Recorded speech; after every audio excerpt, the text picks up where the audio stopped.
प्रदेश अध्यक्ष फैसल वारसी जी की अध्यक्षता में यहाँ हो रहा है लखनऊ में, और पूरे प्रदेश से कोविड प्रोटोकॉल के बावजूद भारी संख्या में युवाओं ने आज के सम्मेलन में हिस्सेदारी ली है।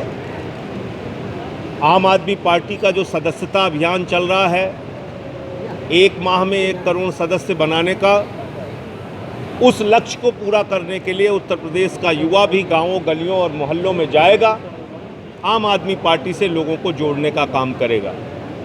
हमारी जो नीतियां हैं, मुफ्त शिक्षा, मुफ्त चिकित्सा, मुफ्त बिजली, मुफ्त पानी, नौजवानों को रोजगार, बेहतर कानून व्यवस्था, किसानों को फसल का दाम, इन संकल्पों को गांव-गांव तक पहुंचाने का काम उत्तर प्रदेश का नौजवान और युवा करेगा। मुझे याद है आज 5 अगस्त की तारीख है और आज के 1 साल पहले भूमि पूजन किया गया था प्रभु श्री राम के मंदिर का। आज प्रधानमंत्री जी अन्न महोत्सव मना रहे हैं। ये इस मुल्क के गरीबों का मजाक उड़ा रहे हैं। आप जब उनको कोरोना में ऑक्सीजन की जरूरत थी तब तो आप दे नहीं पाए, दवा की जरूरत थी नहीं दे पाए, बेड की जरूरत थी नहीं दे पाए, अरे शमशान में लकड़ियां भी आप नहीं दे पाए, और अब आप फोटो खिंचा के मुस्कुरा के आप उनको अन्न बांट के उनकी गरीबी का मजाक उड़ा रहे हैं। इसका प्रचार कर रहे हैं कि हिंदुस्तान में इतने गरीब हैं, हम सबको अन्न बांट रहे हैं। जगह जगह आप जहां देखिए मुफ्त वैक्सीन, मुफ्त वैक्सीन, मुफ्त वैक्सीन। ऐसा लग रहा है कि नेपाल के प्रधानमंत्री भारत की जनता को मुफ्त वैक्सीन दे रहे हैं। अरे भाई, हमारे टैक्स का पैसा है, आपने उस पैसे से अगर देश के लोगों को मुफ्त वैक्सीन दे दी, इसका इतना प्रचार करने में क्यों लगे हुए?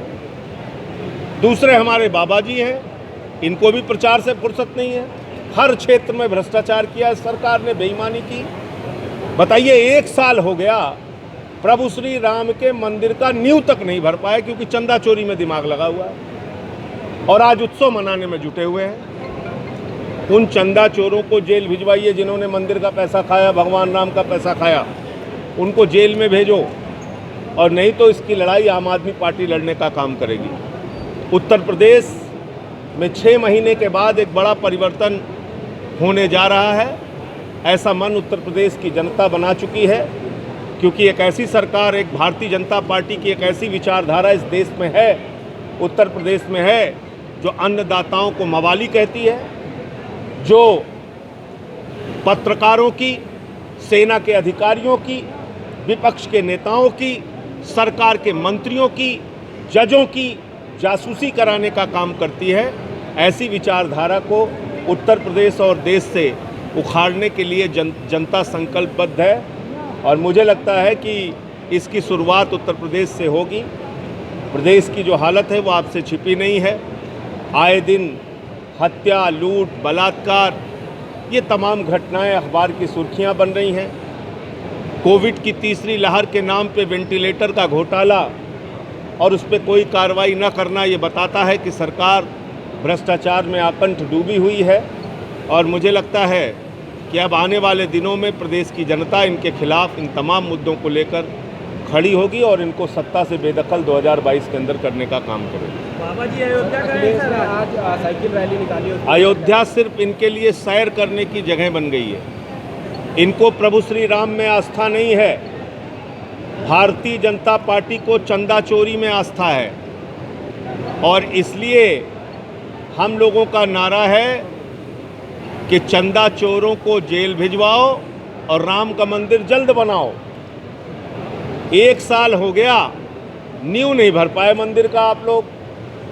क्यों? क्योंकि पूरी भाजपा चंदा चोरी में लगी है, 2 का 18 करने में जुटे हैं ये लोग। तो वहां जाकर सैर करने जो जाते हैं मुख्यमंत्री जी, अब इसको बंद कर देना चाहिए।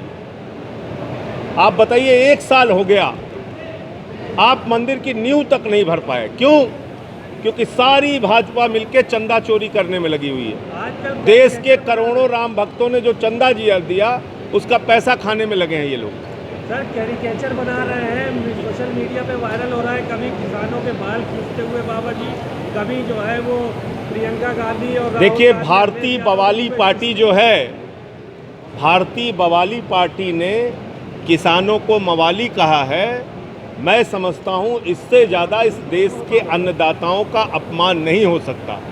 मैं तो बार बार कहता हूँ कि अगर आप जिसका दिया हुआ खाते हैं उसका सम्मान नहीं कर सकते तो फिर आप अच्छे व्यक्ति नहीं हैं। आपकी सोच, आपकी विचारधारा, आप नमक हराम है। मैं तो ये कहना चाहूँगा, जो इस देश के अन्नदाताओं का नमक खा के नमक हरामी करने का काम करे वो नमक हराम सरकार है। मैं ऐसा कहना चाहता हूँ। ये तीनों काला कानून वापस होना चाहिए, अन्यथा इस देश का किसान आने वाले चुनाव में सबक सिखाए।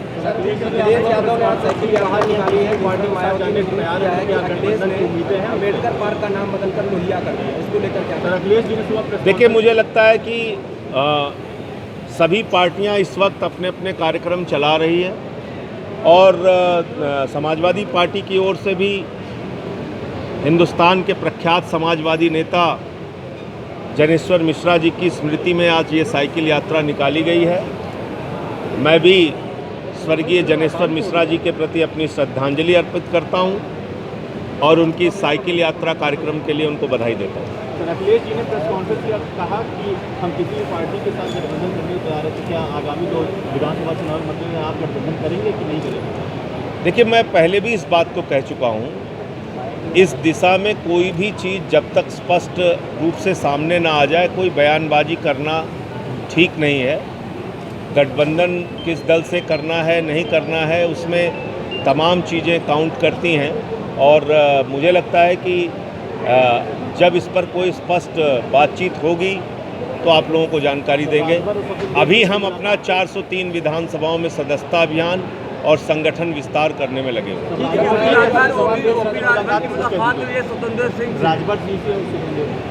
देखिए, राजभर जी ने उत्तर प्रदेश के पिछड़ों और दलितों को धोखा देने का काम किया। पिछड़ों को, अति पिछड़ों को, दलितों को जिस तरीके से इस राज्य में सताया गया है उसकी आवाज़ उठाने का काम राजभर जी कर रहे थे और उसी के खिलाफ भारतीय जनता पार्टी से वो लड़ रहे थे। आज फिर से भाजपा की गोद में जाकर बैठना, मैं समझता हूँ उत्तर प्रदेश के वंचित वर्ग के साथ एक धोखा है। वो बहादुर नेता नीलम यादव जी हैं, जोरदार तालियों से इनका स्वागत करें। नीलम जी आए और अपने विचार रखें और वक्ताओं से इसमें कैसे हिस्सेदारी करनी चाहिए इसमें वो बात करें। नीलम